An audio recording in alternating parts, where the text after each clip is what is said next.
All right.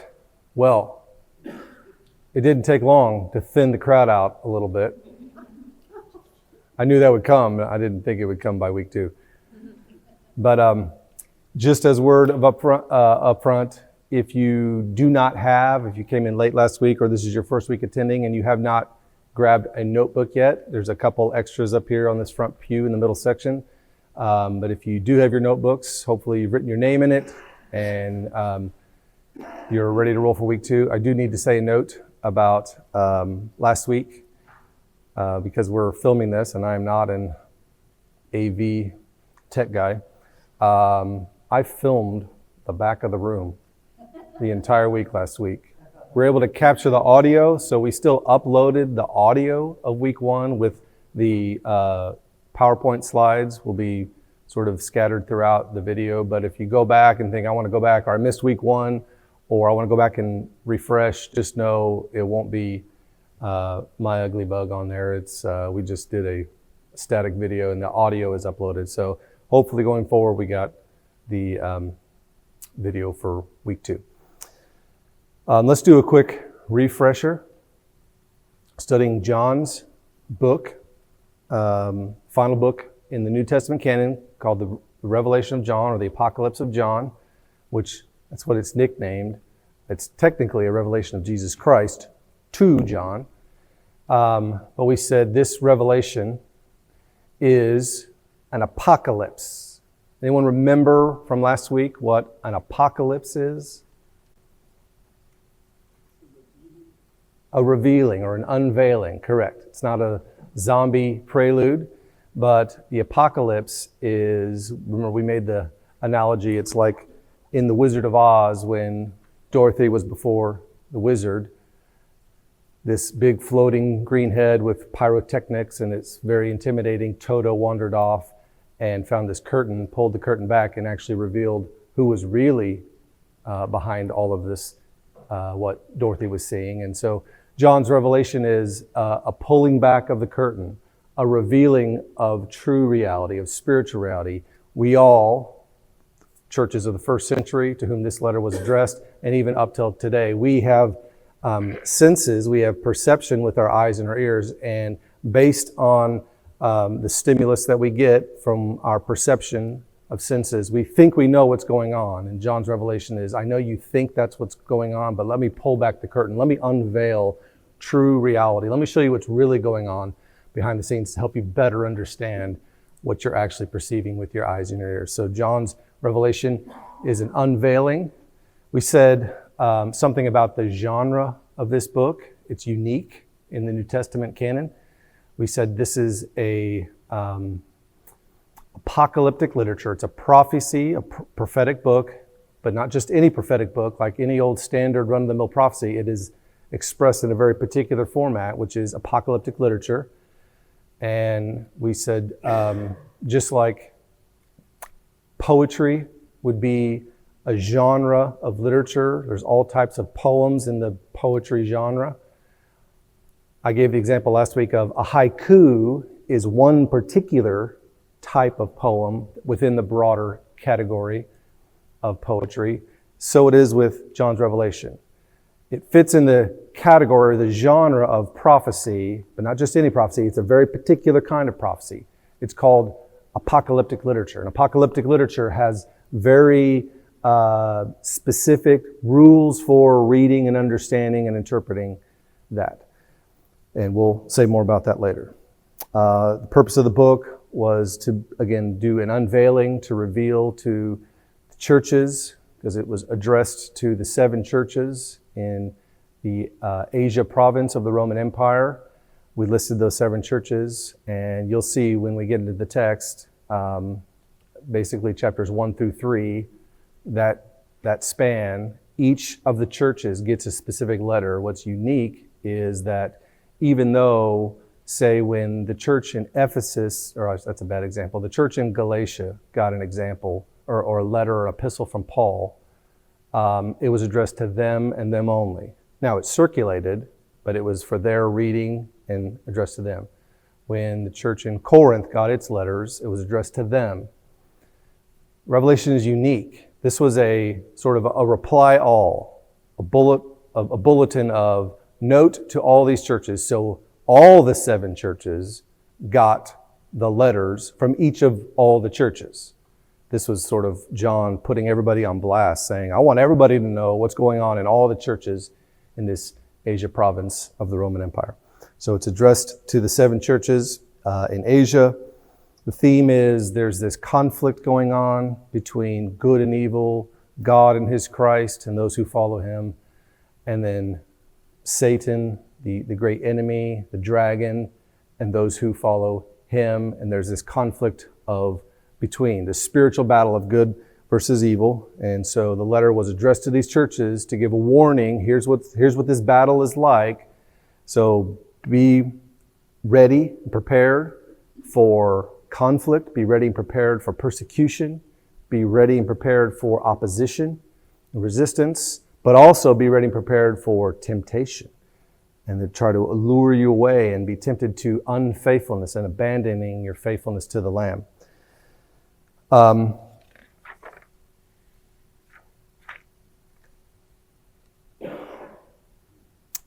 say more about themes, I guess, later. So this brings us to, and I do have to say, I heard you. Rather than putting the slides on a little TV screen up here, which was hard to see for those in the back of the room, great, put it up on the big screen. However, I need to say, I built the slideshow in PowerPoint. We do not have PowerPoint on that computer back there. We have Keynote. And when you transfer the slide deck from PowerPoint to Keynote, some of it's a little like my font got changed, the colors got changed a little bit. And so I recognize this is a work in progress. Even though it's on the big screen this week, it'll still might be a little hard to read. My goal is to come up here this week sometime and try to fix it a little bit so it's a little easier to see. So we're one step closer towards ease and comfort and efficiency, but it still may be a little hard to read because some of my details were lost in the saving. Yes, Terry? Before we jump into this, I think you said last week there's like 3 or 4 things that all the theologians agree on. Mm-hmm. Can you refresh my memory? Sure. I know one was that Christ is coming again. Yep.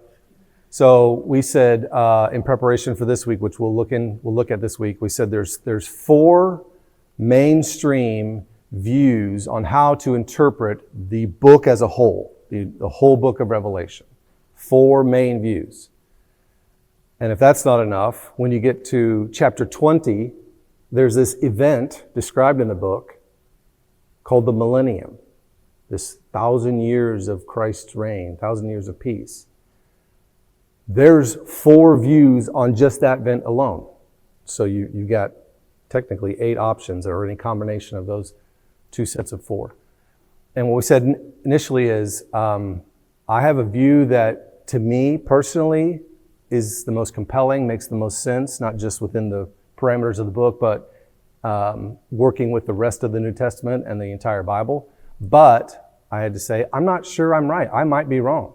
And so just in case I'm incorrect, I'm going to try to lay out for you all the views and make each one. I'm not going to try to straw man any one. I'm going to try to hide my personal views. I'm going to show you the strengths and weaknesses of all the views. But to your question, Terry, about I initially said it actually in the end doesn't really matter which of these views you gravitate towards, because the most important the most important details all the views agree on. And those most important details are Christ is returning. He will make all things new. And in the end, we win. So, regardless of which view, as we go through the course of this, whichever view you land on and gravitate towards, that's fine. Whichever is the most compelling to you, great. I'm not going to fight you over it.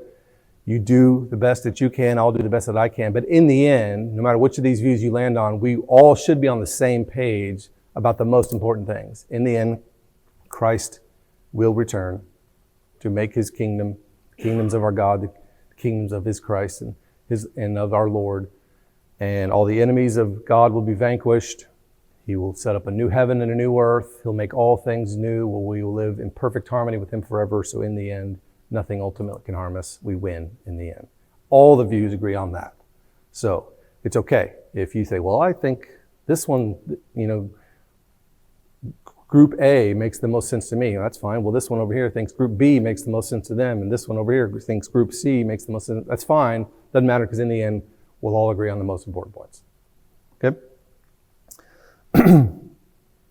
Before I jump into the 4 main views, and we'll try to get all of them today.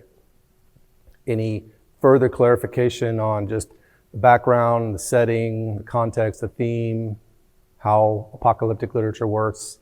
Any questions on that? Yep. I started asking questions already. Why those specific churches? Why not other churches? Are they the main churches or something? Or? The ultimate answer is I'm not sure. This was a letter addressed to these 7 churches, but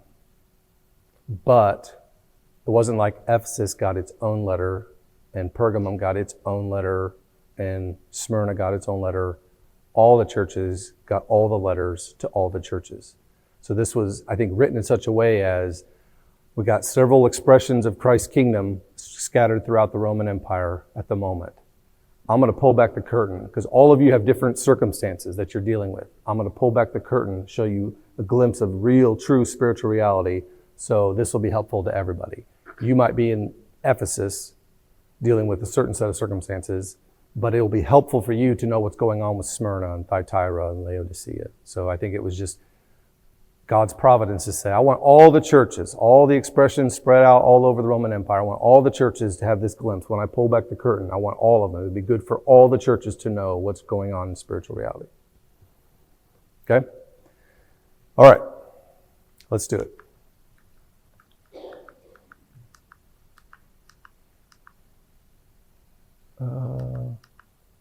There we go. So we're going to be in the section titled The 4 Schools of Interpretation.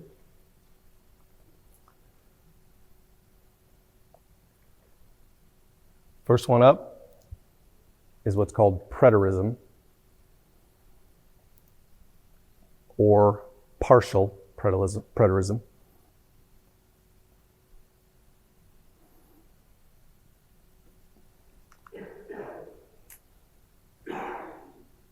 Preterism comes from a Latin word, preteridium, which means the thing that is past. Sometimes you'll hear this study of Revelation or study of the book of Daniel or other prophetic end-time books. They call that discipline of study eschatology. Just like the study of salvation is called soteriology, the study of Christ is called Christology.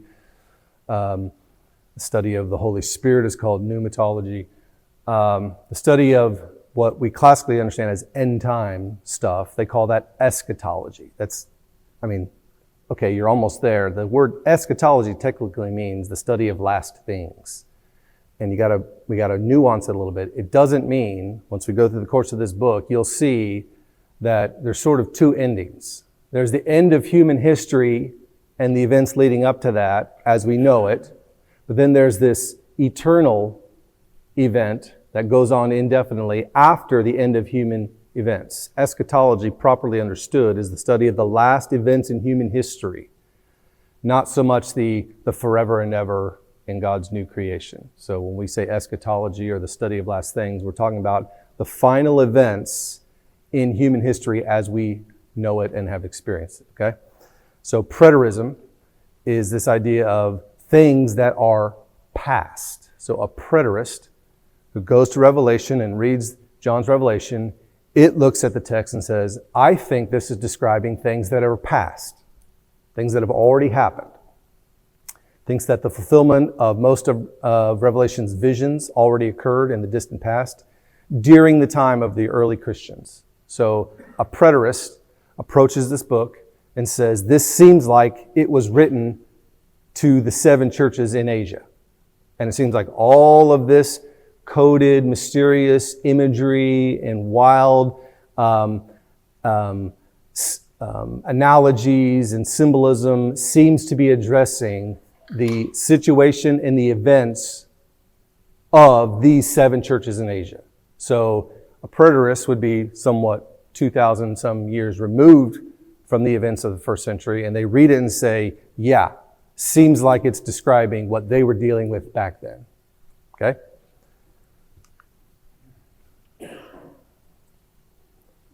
Preterists think that these events, either the destruction of Jerusalem or the decline and fall of the Roman Empire, or both, would soon take place. They get that from chapter 1, verse 1. Write these things down. I'm giving you a vision of what, quote, must soon take place. And what must soon take place, preterist says, is 2,000 years what must soon take place. So to the preterists, they read that and say, this is the things that were going to happen soon within the people in the lives of the first century. Now the other views would look at that and say, so what are we, chopped liver? It has nothing to do with us. It just has to do with the first century churches. And the preterist pushback would say, look, it's in the text. John's getting a vision about what must soon take place. And I told you last week, this view in particular, there's a historic event that happened in the year 70 AD when the tension between the people of Israel, the Jews living under the Roman oppression, came to a boiling point, and enough was enough of these little skirmishes. Rome decided that's it, we're wiping out your whole city. And so they invaded with military force, destroyed Jerusalem, and most significantly, they destroyed the temple. And so the temple was destroyed in 70 AD. Also last week I said, most scholars, not all, most scholars think the writing of this book took place somewhere in the mid-90s AD. And I said there's one group that has an earlier dating to the book. This is this group. The preterists say, no, we think the writing of Revelation is earlier, somewhere in the mid-60s, because they, according to their interpretation, they think this was describing things that must soon take place, which is namely the year 70 AD and the fallout afterwards.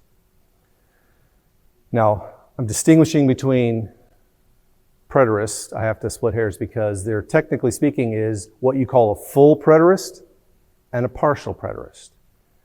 A full preterist would say the entire Bible was written before 70 AD, and all the events, all the prophecies, all the promises were fulfilled before 70 AD. And you go, all of them?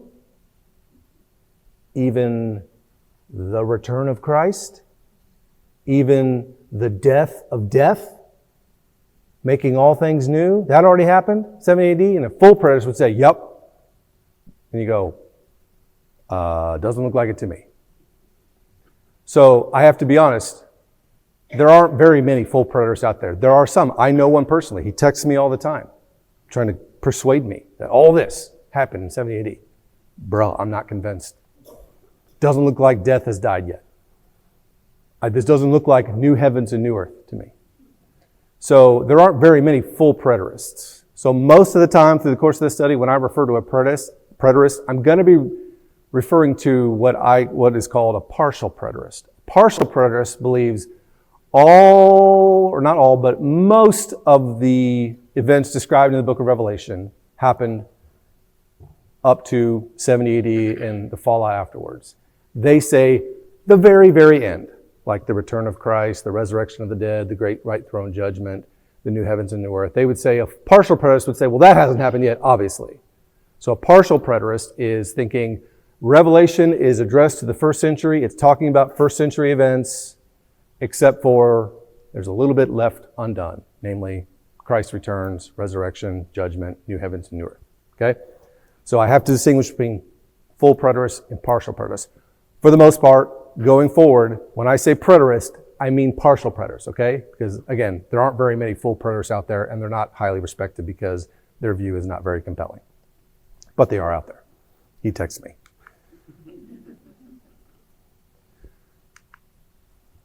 So full preterism which insists that every prophecy and promise in the New Testament was fulfilled by AD 70, is not a legitimate evangelical option, for it denies Jesus' future bodily return, denies the physical resurrection of believers and at the end of human history, and denies the physical renewal and recreation of the present heavens and earth, or their replacement by a new heaven and new earth.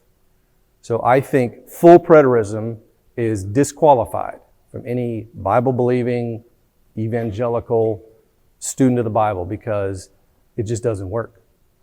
On the terms of the book, I can't accept that because Christ has not returned. However, preterists who rightly insist that these events are still in the future are called partial preterists. Partial preterists, if you hear them out, can make a pretty solid case that the book of Revelation is describing first century events. Again, we'll go through all the views. I'll show you the strengths and weaknesses of each of the four views. You make up your mind, which is most compelling to you. But when I was studying these things, I sort of grew up hearing one interpretation. So I thought, well, yeah, obviously that's what it means, right? It wasn't until I was exposed to these other views and I thought, what? Never heard that. What are you talking about? And then I went to some of the top thinkers and writers in each of these schools of interpretation. And when you give them a listen,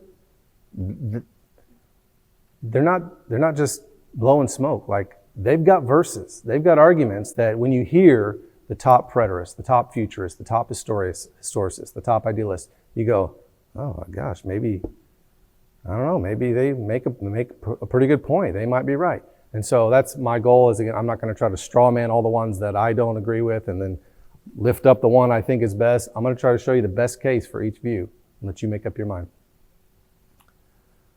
So here's a chart. This is how the preterist views the events of Revelation. Top left, you see chapters 1 through 3 are letters addressed to the 7 churches. And that means, so top bar is the events of Revelation. That'll be the same pretty much through all these charts. The second bar graph there at the bottom is how the preterist, or whichever view we're talking about, views it. So preterists would say chapters 1 through 3, letters to 7 churches, that's addressing first century churches. Chapters 4 through 11, when it describes the seals, the trumpets, the witnesses, they say it's describing Jerusalem's fall in the year 70 AD.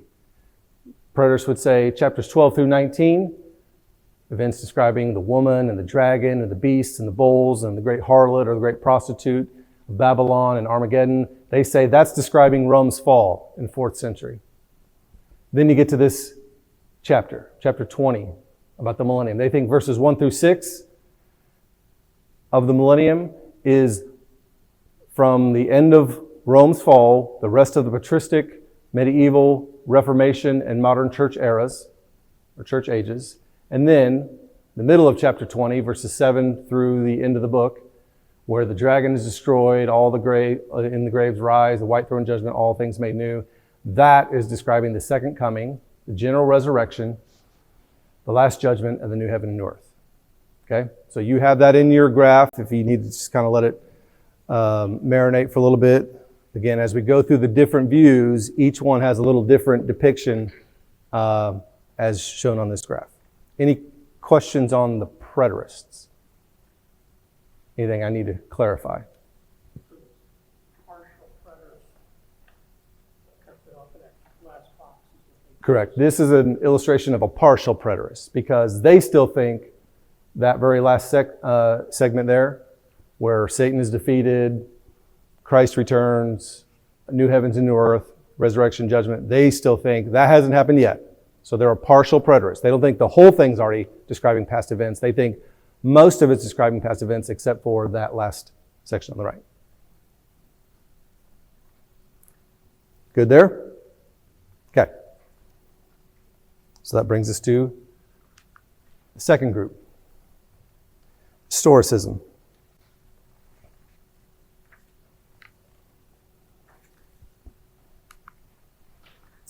Historicism understands the literary order of the visions, especially chapter 4, verse 1 through chapter 20, verse 6, to symbolize the chronological order of successive historical events that span the entire era from the apostles, the apostolic church, to the return of Christ in the new heaven and new earth. So to say it more simply, a historicist comes to the book of Revelation and says, this book is telling the full story of the entire Christian church age from the time of the apostles until the time of Christ's return.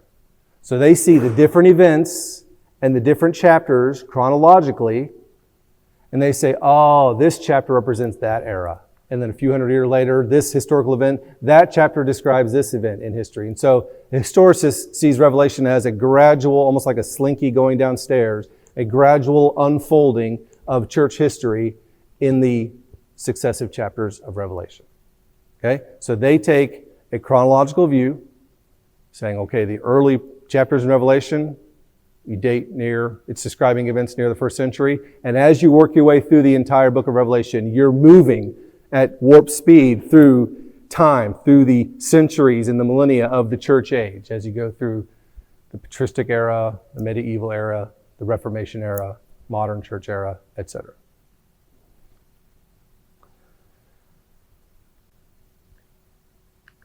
Oh no. Okay. Same graph, same chart. This is how a historicist views it. Chapters 1 through 3, letters to the 7 churches, they say, yes, that's describing, written and addressed to the first century churches. Then, they say chapters 4 through 19, the seals, trumpets, witnesses, the woman and the dragon, beasts, bowls, great harlot, Armageddon. Those are a successive chronological working through the entire church history in different centuries across time, from the patristic era, medieval, Reformation, modern church eras. Then, once the modern church age is done, begins the millennium, this 1,000 years described, 1,000 years of peace described in Revelation 20. And they say, yes, the future events from chapter 20, verse 7 through the end of the book, the dragon destroyed, resurrection, the white throne judgment, all things new, that hasn't happened yet. We're still waiting on that.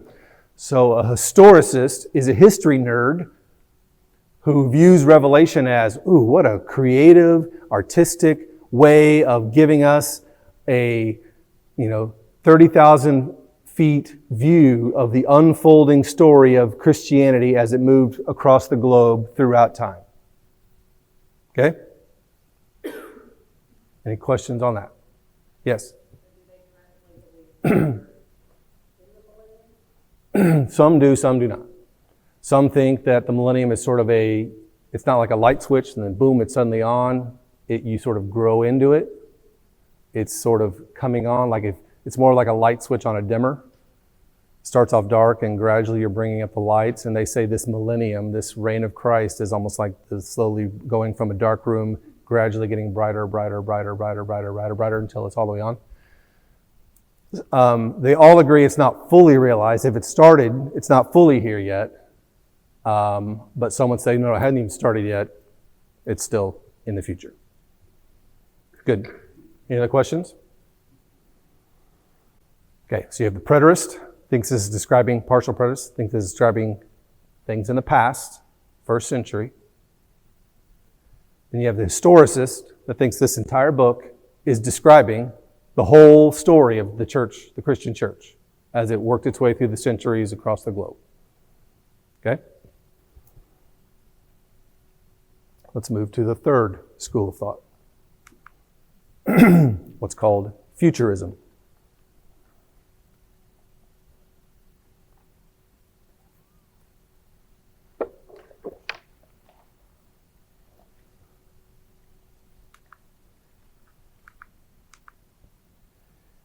Futurism, likewise, treats the order of the visions as reflecting the order of a particular historical events, with some exceptions. So, historicists and futurists think the book of Revelation is, generally speaking, chronological. It is working, this happened, and then that happened, and then this happened, and then that happened. So, both historicists and this group, futurists, view the book as sequential. chronological. Difference is, historicist says these events, these chronological events, span all of the church age. Futurists, implied in their name, they think, no, these are chronological events, but they haven't happened yet. They're in the future.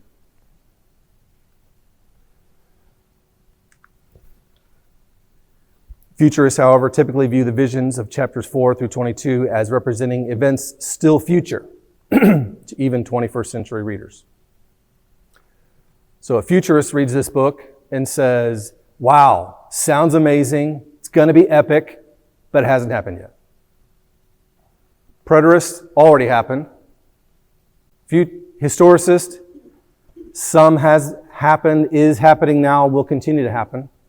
Futurist, looks amazing, none of it's happened. It's all in the future. So, if this is future events for us, 21st century readers, we're the closest to these events of anyone that's ever existed in the mind of a futurist. But to the first century churches of Asia Minor, whatever John was describing, a futurist would say, yeah, he gave it to them, but it was nothing to do with them. It was way in the future.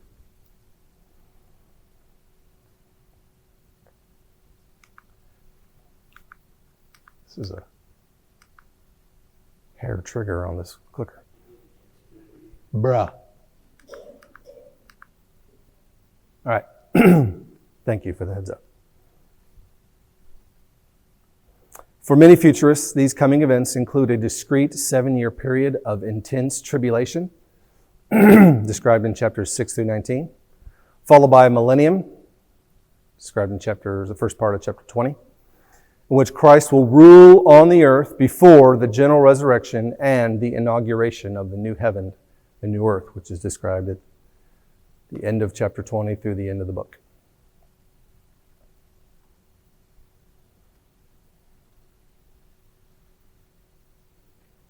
Futurists, all these events described in this book haven't happened yet. They're in the future. There's going to be this real, literal, intense time, 7 years of intense, increased persecution called tribulation, the Great Tribulation.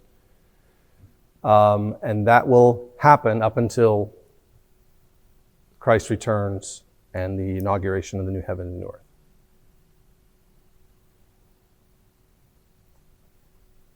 So let's look at the chart.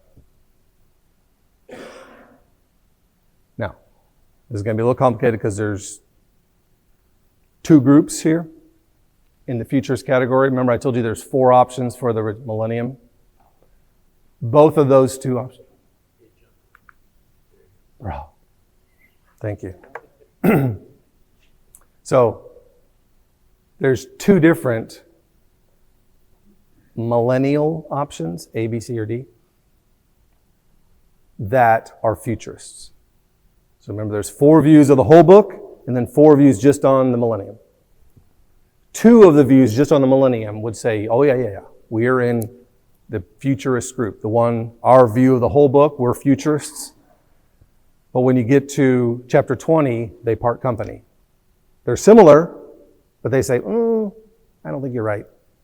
So futurists will typically end up in one of 2 camps when you get to chapter 20. They'll either be historic premillennialist or they'll be dispensational premillennialist.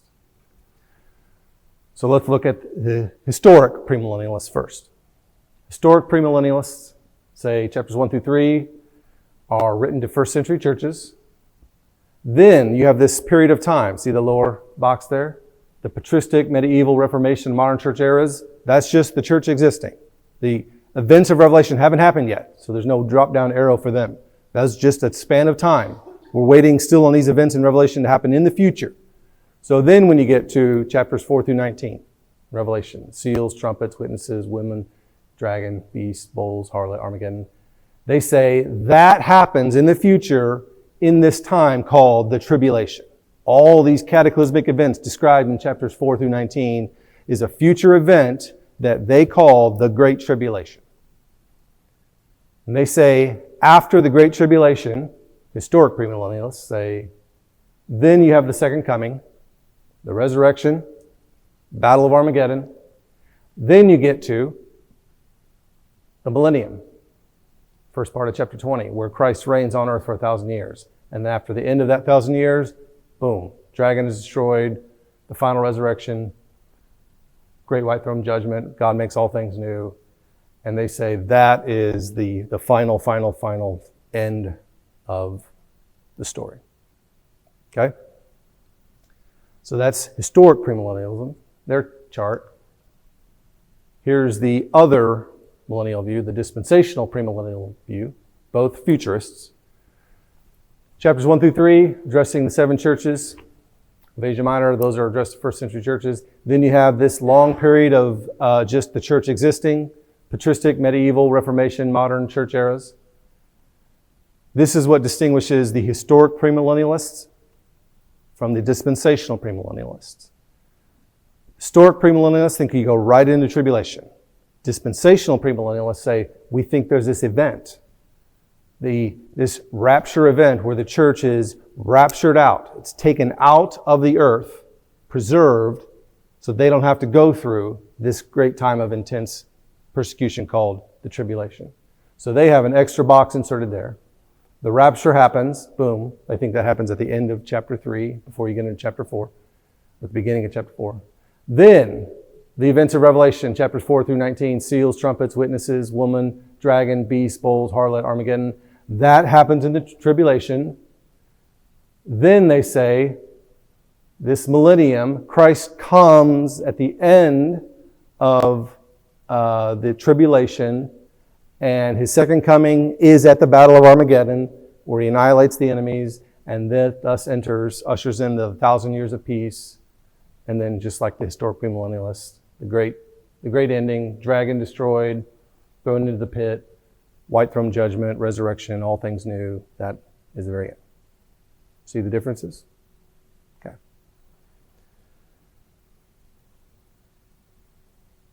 Any questions on futurists? Yeah. Preterism and historicism, where's the tribulation fall in that? Is certainly the last part.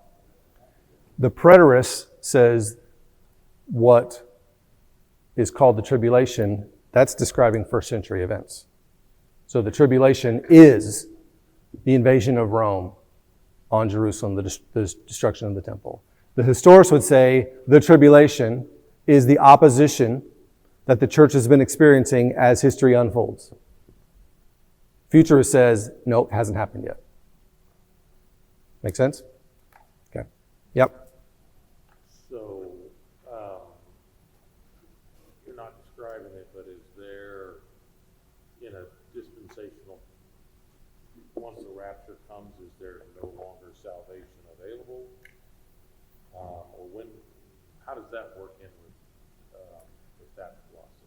Good question. And I just remembered that from last week's video, I went back and listened to the audio. And I'm going to repeat everybody's questions because you can't hear the questions asked on the video. So the question is, in the dispensational view, is there a chance for salvation? And the answer is, depends on which dispensationalist you ask. All of these views, I'm giving you these views generally speaking. Each of these views is a big tent. And in these big tents, there's little booths. Well, I'm this type of dispensational. Well, I'm a that type of. So they all kind of splinter out. So I'm just giving you generalities. Does that make sense? Big rush right now. Yeah, that's right. So some would say, yes, there is a chance. Some would say, no, there isn't. What about the believers when they're raised and all the rest of this stuff happens? Do they go through the judgment of Christ when they're raised? Yeah, everybody agrees that at the very end, everybody's judged. It's just certain views think the Christians who were Christian before either this rapture event, they get plucked out. Don't want you to go through the tribulation, so why don't you just sit back, take it easy, enjoy the heaven. And when the time comes, you will return with me and dwell on the earth with me during my 1,000 years of peace. And then when that's done, I'm going to finally vanquish, throw the dragon and the beast into the pit. Then I'm going to set up the throne room judgment of everything. Both All are dead. The just and the unjust are raised, and everybody will be judged. Is that where the language of paradise comes in before it talks about the new heaven and new earth? Yeah, good question. So the question is that where language of like paradise comes in? And so let's be fair to Christians over the years. We only see dimly as looking through a glass. So you can't quite see the whole thing. Excuse me. That's how the Bible describes our perception of reality right now. So let's be easy on ourselves for a little bit. But the backside of that is we have had some sloppy language. It technically is not correct to say, I'm going to go live in heaven forever. Because that's not what the book teaches. Because in the end, all of them agree, all these views agree, heaven comes down and remakes the earth. And the whole point is, at the very end, earth as it is now is the dwelling place of man. Heaven as it is now is the dwelling place of God. And they're separate realities. And when the very end comes, all the views agree, the declaration comes forth, behold, I make all things new. The dwelling place of God will be with man, and I will be with them forever, and I will be their God, and they will be my people. And so you have this, and it says the old earth is done away with, and the heavens is done away with, and there's a new heaven and a new earth, not separated, but now conjoined and come together. So it is technically sloppy language to say, oh, when the roll is called up yonder, I'll be there, and when I die, I'm going to be walking on streets in gold forever. Technically, your question about is this paradise, that's God's dwelling place as it is now, but that's temporary. That's a temporary arrangement. Just like earth as it is now is a temporary arrangement. The final goal will be new heavens and a new earth, and they won't be separate realities, they'll be conjoined realities. Make sense? I've heard, so here's another compliment sandwich. Is that what you call it? Most of the great hymns that we've sung over the years are better than the songs that we sing now. Most of them. But some of the sloppy language has crept in to even the great hymns that we love. Think of How Great Thou Art. When Christ shall come. Oh, just forgot the words. With shouts of acclamation. What's the next line? And take me home. Is my home up there forever? Not according to in the book. So what people that are more in tune with this, like let's clean up our language a little bit, they're changing that hymn to say, when Christ shall come with shouts of acclamation and make his home, what joy shall fill my heart. Because technically, I'm not going to live forever in heaven. Heaven's going to come down, be remade with a remade earth, and I'm going to live in a new heavens and new earth here, not in heaven forever. Make sense? Yep. So what Allison was saying about like a place, maybe, where in this particular schematic would be where if raptured believers are raised, at that point, is that the paradise that she was Yes. talking about? Yeah, what's called, Bible scholars call it the intermediate state, meaning it's not the final state yet. That will happen at the very end. But the intermediate state, where do we go in the meantime? Paul says when we die, we go to be with Christ. So that would be technically what they That's paradise. Jesus to the thief on the cross. either you have died and go to paradise, or Correct. You're in this blissful, wonderful holding place of beautiful harmony in God's presence, but that's not your final, because you will be reunited. Your body will be resurrected. You will not be a disembodied spirit living in a floaty, cloudy heaven forever. Your body will be resurrected. So you're in this wonderful place of holding peace and harmony, waiting for your body to be resurrected and your spirit to be reunited with your body to live physically on the new earth. Make sense? Will there be Chick-fil-A in the sky? Oh, yeah. No comment. I have no idea.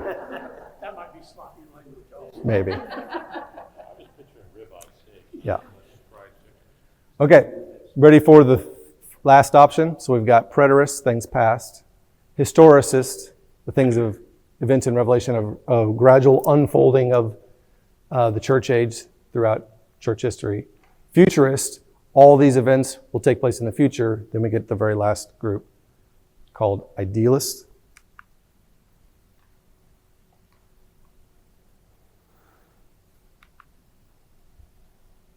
Idealism, it's an unfortunate name because that sounds like, oh, you're such an idealist. You're not practical. No, it is what it is. Idealism agrees with historicism that Revelation's visions symbolize conflict between Christ and his church on the one hand and Satan and his evil conspirators on the other from the apostolic age until Christ's second coming. So the idealist would say, I agree with you. These chapters in Revelation are describing the great conflict throughout the church age. The difference is, historicists would say, chapter 5 literally is describing this century and this historical event, and that only. An idealist would say, well,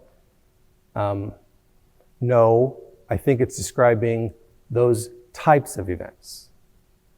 It takes a view of Scripture, of Revelation, saying these events were describing first century events, but they were described in such a way that they can be easily applicable and applied to any believer on any continent in any century.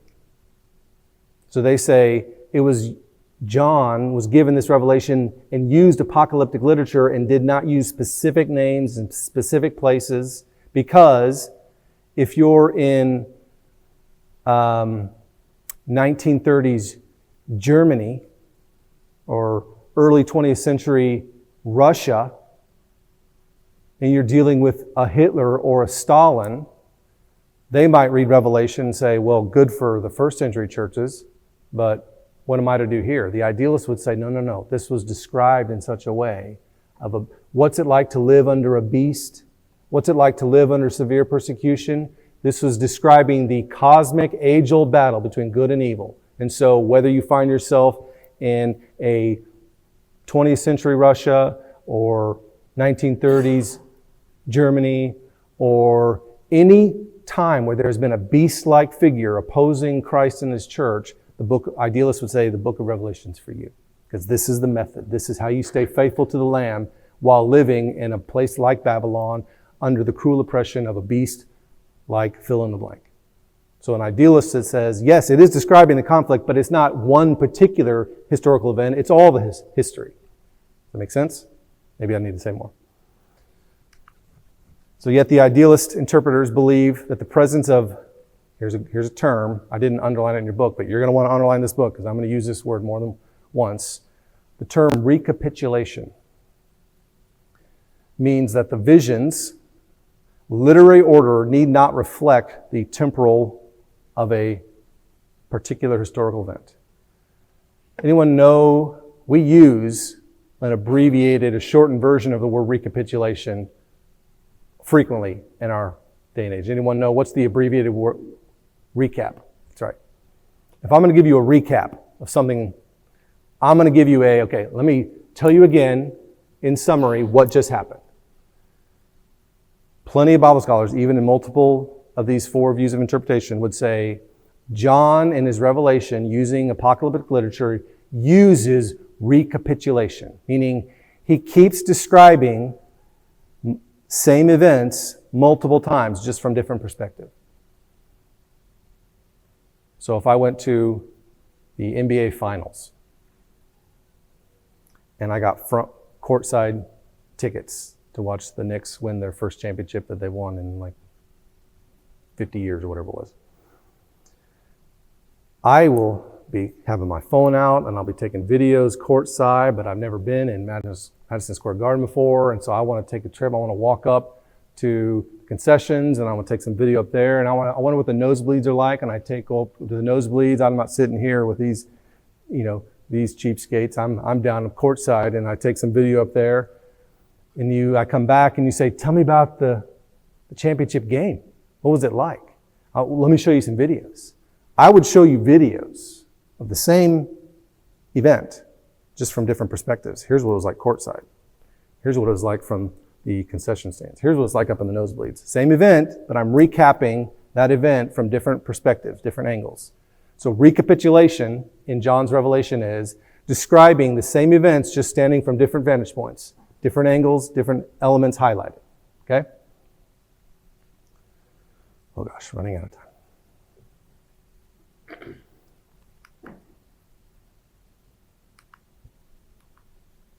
Wake up.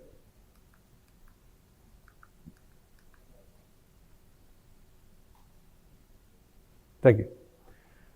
The forces and conflicts symbolized in Revelation's vision cycles manifest themselves in events that were to occur soon from the perspective of the first century churches, as the preterists maintain. But they also find expression in the church's ongoing struggle of persevering faith in the present and foretell a still future escalation of persecution and divine wrath leading to the return of Christ in the new heaven and new earth. So let me recapitulate. Let me recap. Preterist, Revelation describing things already past. Historicist, the events of Revelation describing the gradual sequential unfolding of historical events throughout the church age. Futurists, all these events described in Revelation are events still off in the future. Who knows how long? Idealists says, no, Revelation is describing first century events, but they were described in such a way as that they still have application throughout the church age. No matter what language you speak, or continent you live on, or time period, or a cruel ruler dictator you live under, Revelation was written in such a way, non-specifically, without specific names and specific places. It was written that way so that there is ongoing application to all the believers throughout the church age to remain faithful to the Lamb.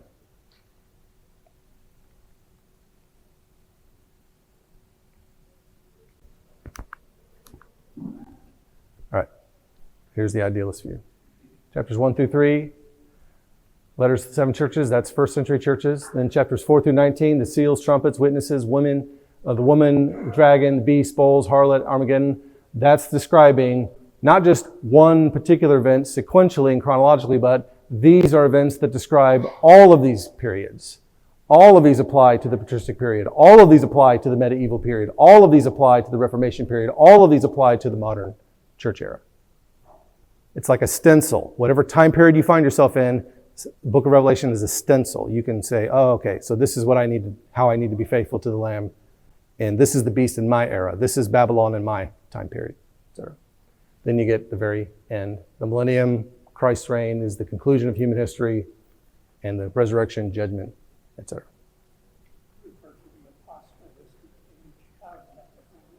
Until the final apostle died.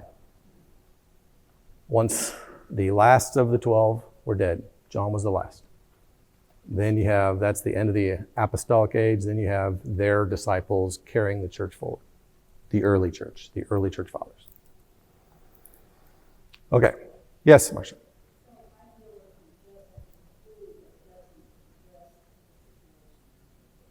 It says, the idealist would say, tribulation. Which tribulation are you talking about? Because Jesus said, you will have many tribulations. So an idealist would say, there's been tribulations for the church in every era throughout church history. So whatever area you find yourself in, here's how your tribulation is like. Here's how to be faithful in your tribulation.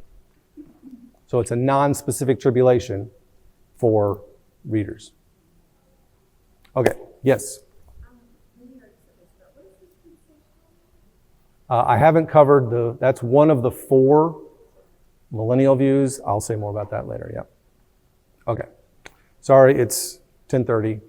So I'm glad I took questions along the way because I did not leave questions for time at the end. So let me pray and we'll get ready for worship. Thank you, Father. Who is sufficient for these things? We're so small, we're so feeble, we're so distracted. We have such a narrow, nearsighted view of life and reality. Thank you for the gift of your word. Thank you that it's so much wider and broader and deeper and higher than our puny minds can just easily accept and comprehend. Thank you for the journey that we're called to embark on, exploring the infinite depths of your riches. Thank you for the sure promises that in the end, Christ returns, vanquishes his enemies. We are raised immortal to live with you forever, and we win in the end. Thank you for this week. I pray that you prepare our hearts for worship now, Father. We want to see you. We want to hear from you. Would you receive our glad praises as we lift holy hands, as let everything in the room that has breath, as it prays to the Lord, would you be honored in our worship this morning, I pray, for your glory's sake, in the name of Christ. Amen.